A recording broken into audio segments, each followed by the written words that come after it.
Situated in the Peak District village of Yulegrave is the old timber store, formerly known as 3A Barn Flat. Originally used for timber storage, it was then later turned into a one-up, one-down property. When we purchased the tiny house, the sale included this and the adjoining barn next door. This was a working joinery shop on the ground floor and then living accommodation above. In this video, I'm going to share with you how me and my boyfriend Jake renovated this tiny house into pretty much our best performing holiday let. So from renovating 2 properties in 2 years, timber store is by far both of our favourite. When we purchased the 2 properties, we weren't exactly sure what we were going to do with them and if we were going to keep them both, if we were going to move into them, if we were going to sell them. We did know that we would definitely like to turn the timber store into a holiday let. The lack of outdoor space, roadside parking and the size of the property makes it limited to who would want to live here permanently. Based on this, we decided from the very beginning that we were going to be quite unique with the design and the style of the renovation, and in turn create a moody, authentic and relaxing place to stay for our guests. We feel like it's now the perfect place for dog walkers and couples on a countryside staycation. This tiny house is now our best performing holiday let.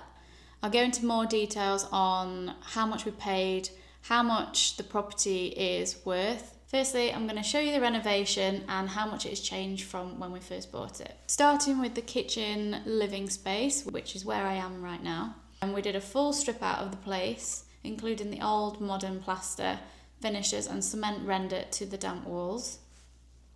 We then added a mock fireplace for a central point. We did really want to add a log burner, but because of how the next property joins, we couldn't have one without it costing an absolutely ridiculous amount.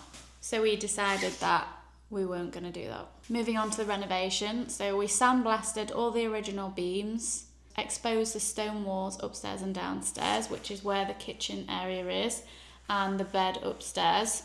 Due to the super high ceilings and small ground floor space, we decided to raise the floor levels and insulate in between each joist.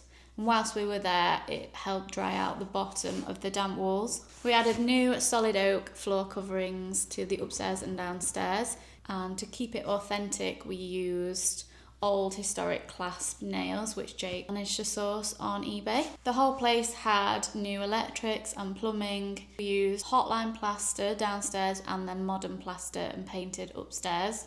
We left the colour of the lime downstairs to give that warm, earthy, natural feel. It's also breathable for the property because it was quite damp when we bought it. We've tried to do things that will allow it more airflow, more breathable space. The floorboards were then stained with a mixture of tea bags, soil and metal filings. We then allowed it all to rust and give like an authentic feeling to the floorboards. It was then left to dry and then cleaned off, hoovered, and the boards were then sealed like 4 times. As you walk through the glass-fronted entrance, you're greeted with earthy tones and textures. Newly lime plastered walls cover the open plan downstairs living area, giving the space a natural warmth and charm. The wide, rough-sawn oak floorboards and use of authentic beams above give an insight into the former history of the property. A brand new black shaker kitchen and quartz worktops with brass accents bring a whole new era for that modern but moody feel. Leading into the bedroom,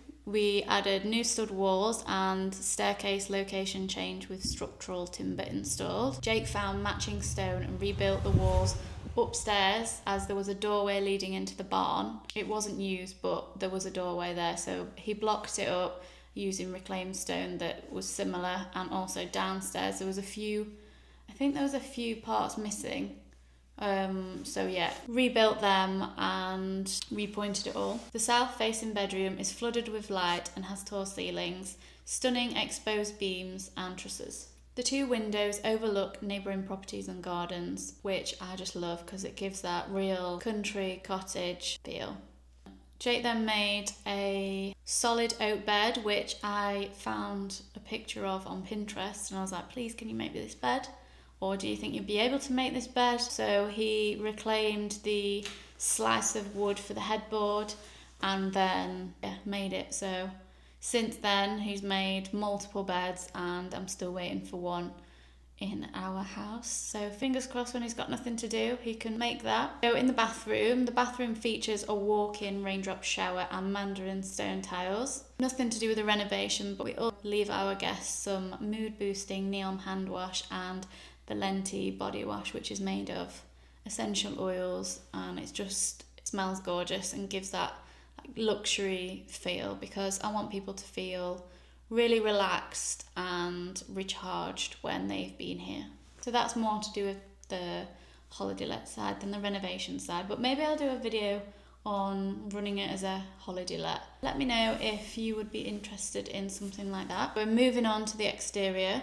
We had new window openings and ground floor stone steps outside to raise the levels. It was all lime repointed. We added glass frontage doors to bring in more light from the outside. Speaking of glass, we also added, I don't know how I forgot this because this is such a great feature, we added a glass panel floor to allow light from the bedroom window down into the kitchen, because we were so limited with what we could do window wise. So on to the figures. We purchased the lot altogether for £310,000. We did this using bridging finance. So bridging finance is a short-term high-interest loan. It's typically over a 12-month period.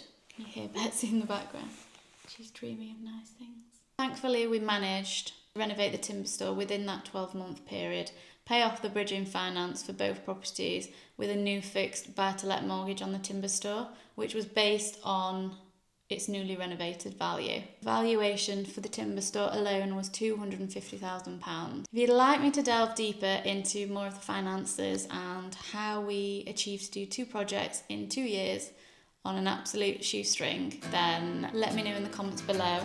Please give this video a thumbs up if you liked it, and thank you so much for watching.